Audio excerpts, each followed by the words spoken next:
Everything we learned in the Champions League this week. We'll be breaking down Liverpool's fine form, Arsenal's great result against Monaco, Aston Villa, the Spanish Giants. But we have to start off with Manchester City. We are now 75% of the way through the Champions League league phase, and there's a real possibility Man City don't even get out of it. Let's be completely real. A couple of points. If City don't win a game out of the next two, City won't qualify. Below Celtic, with all due respect, is absolutely crazy at this point in the season. PSG come and Club Bruges. I mean, Bruges should be the win there. Let's be completely honest, with all due respect to them. And PSG struggling as well. What I saw against Juventus was shocking defensively. And I tweeted, I thought City looked really good for the first half of the game. I really did. I thought De Bruyne was occupying really dangerous space and delivering unbelievable balls in. Haaland had a great chance in the opening in the first half. He should be scoring it. And I don't think there's a side defensively as weak as Man City to have ever gone on to win the Champions League. You go back to maybe the Porto side that maybe, you know, it's rare for a Portuguese side to win with Jose Mourinho. You look at the players they had there, an unbelievable spine. You think the Chelsea side that did it with Di Matteo, very, very big underdogs, huge underdogs to do it against Bayern Munich. They had a spine of Ashley Cole, Frank Lampard, Peter Cech, John Terry. Obviously didn't play in the final, but all the way through the tournament he did. John Obi Mikel. With this City side without Rodri, it's like Rico Lewis in midfield with Ruben Diaz. Do you know what I mean? Kyle Walker. I think basically if City win the Champions League this season, it would be the greatest win in the history of European football. Seriously, that's how bad the City side are at the moment. The turnaround mid-season would be generational. And it's now a question of if City can even stay in the league, play those extra knockout games, which will be even more pressure on the City squad without Rodri, and see how far City can go. On City's day, I still believe when everyone's back, not including Rodri, City still have a great chance against anyone to get to quarters and semis. But those fine margins against top sides, I mean, this City side would get destroyed by Barcelona, Real Madrid, even Aston Villa. If we met Aston Villa in the Champions League group stages, the way they score goals, Liverpool, anyone, Brest, Inter Milan, Lille. The French sides are all above Man City. I can't believe it. So yeah, let me know what you think in the comments down below. I don't really know where City go from here. I think it's just about maintaining some decent form, trying to get some quality out of the players and go again next season, in my opinion. But let me know what you think in the comments down below. I don't think City are going to win two Champions Leagues anytime soon, or the second Champions League. We're going to move to Arsenal. Very, very important result for them. If you actually look at the Champions League table, the amount of points between the likes of second, third, fourth, all the way down to ninth is only 1 or 2 points. So you have to keep winning games. Draws at this stage have a massive differential for some of these sides. And you feel that Arsenal, I don't back Arteta in his ability to rotate sides in the Champions League knockout stages, in my opinion. From what I saw last season, then what I saw from the Europa League the season before, I don't think he prioritises it in the right way. I don't think he rests players in the right way. So if Arsenal ended up dropping out of the top 8 and playing an extra game, I think it would weaken them massively. And I'm saying that with all due respect, because when he picks his best 11 and he knows who it is, I think he makes it. I think he has a great side. They've been very, very good in the last few weeks. I know the Fulham result was poor, but Arsenal have been very, very good. You look at the Sporting Lisbon result as well. But if they ended up playing those extra couple of games, it could really derail what they could even achieve in the Premier League, if we count them in the Premier League title race. So they have to stay where they are. They're currently third. They've got some easy games coming up, with all due respect to Girona, where they end their Champions League campaign, and Dinamo Zagreb.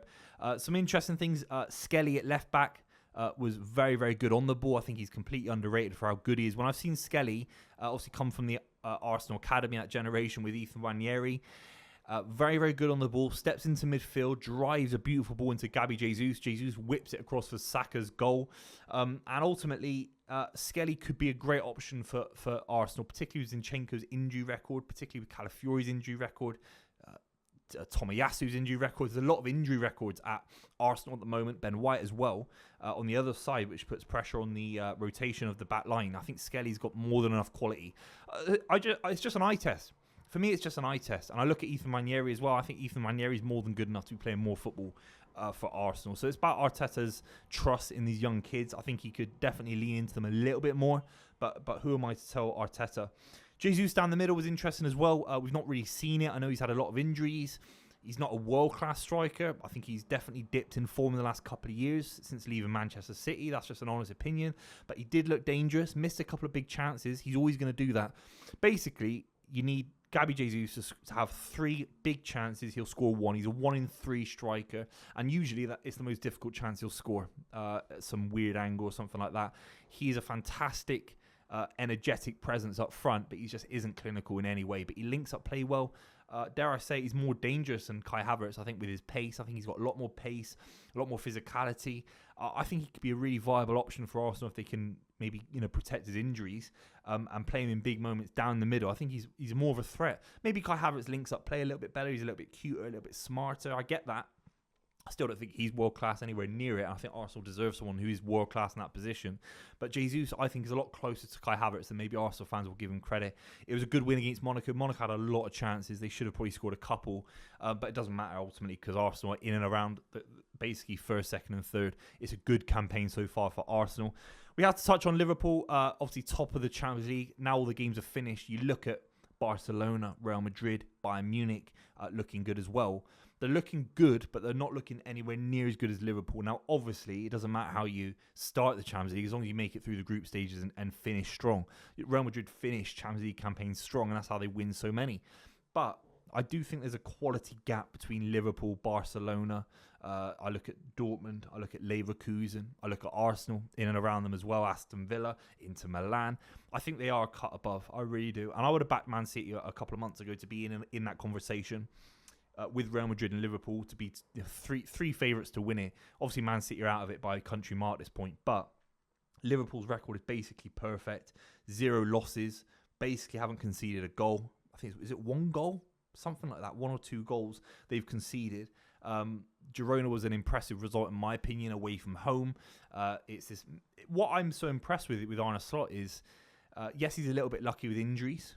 On some level, he's got everyone fully available, basically, except Kanate. But what he's very good at doing, whether it's weak opposition, strong opposition, whether it's home or away, there's this level of consistency, there's this level of rhythm to Liverpool that is very impressive, in my opinion. And they're doing very, very well. They have to be massive favourites to win the Champions League.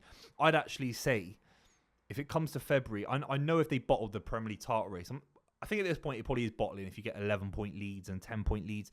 I think Liverpool have to win the Premier League title from this position because Chelsea are nowhere near, in my opinion. Arsenal have dropped off. City have dropped off. I'm talking about league form. But ultimately, if it comes to February, I'd actually be really inclined to go full pelt for the Champions League. There's something about Liverpool going on to win 7 Champions Leagues, which would be very, very impressive. I think it's 7, isn't it? Yeah. And stretching their lead at the top of that kind of table. There's something about it, particularly in this new Champions League format, the first of the new format era. I think you can even risk it in the Premier League. That's how good I think Liverpool are. I think they could risk it, go forward in the Champions League campaign super strong. Don't try and spread it thin or anything like that. I think go for the Champions League and the Premier League, try and end up with at least 1 or 2 of them. The FA Cup and whatever, it's a distraction at this point. I mean, don't forget Liverpool a couple of years ago. They only ended up with an FA Cup and a Carabao Cup when they could have won 4. So it's about rotation, about Arne Slot's ability to be experienced in this position. You'd argue we don't know what his experience is at this position. Feyenoord is a whole different level. When you're managing the expectations of Liverpool going for a Champions League title with the amount of ability they've got, with how good they are, how much of a cut above they are from everyone else, it will be very interesting to see how Arne Slot balances his squad, what he focuses on, how he guides Liverpool through any dips in form. It will be very, very interesting. At the moment, we've basically not seen Liverpool dip in form since August. Let's be completely real. Obviously, a loss to Nottingham Forest, a couple of draws here and there. But basically, Liverpool at a 10 out of 10 form. It'll be interesting to see where that goes in the Champions League, particularly when it comes back in January. Aston Villa, wow, what a game of football against Leipzig. Leipzig, hard place to go. They're not a world-class side. They're probably never going to win it, but they're always set up to compete. They're always set up with the next generation of stars. The second goal they scored against Aston Villa from Baumgartner, it is outrageous. It's Marco van Basten levels. And then you look at the Duran goal and you think, oh my God. I think Duran is actually living in a world that he loves. He loves this generation of football because keepers aren't used to players shooting from 30 yards out. He caught the Leipzig keeper out massively, in my opinion. Still goes in, even if you have 2 keepers in there, it still goes in. It's a rocket from 30 yards out. It's an unbelievable strike. but I think he's living on it. I think he's relishing playing in this generation where everything is possession based. If he can just break the lines and just shoot from 30 yards, he's got a great chance of it going in because keepers aren't used to it. Defenders aren't used to pressing so intensely to kind of block shots. It's more about keeping a shape for possession side to side because players want to keep possession, not get found out and not get slagged off by fans and whatever for losing possession. Duran just shoots. And it's beautiful. It's absolutely beautiful. It's a very important win for Aston Villa. 3 wins in a row now, if you include the Premier League form. And you look at their fixtures in the Champions League, it's actually really good. They're basically in the knockout stages.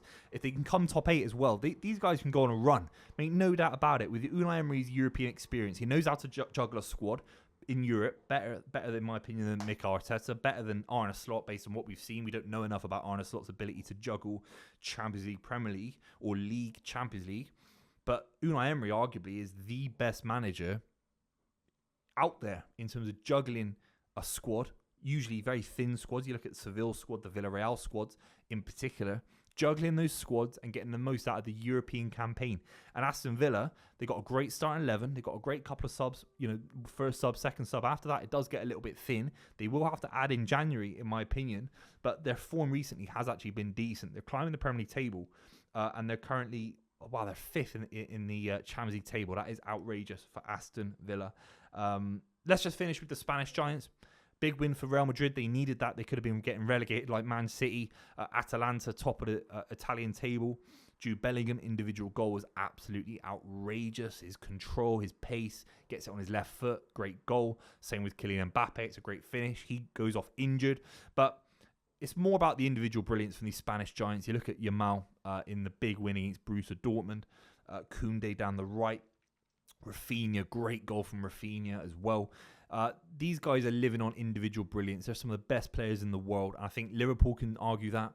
I think Saka and Odegaard with Arsenal and the 2 Spanish Giants have got some of the best players in world football.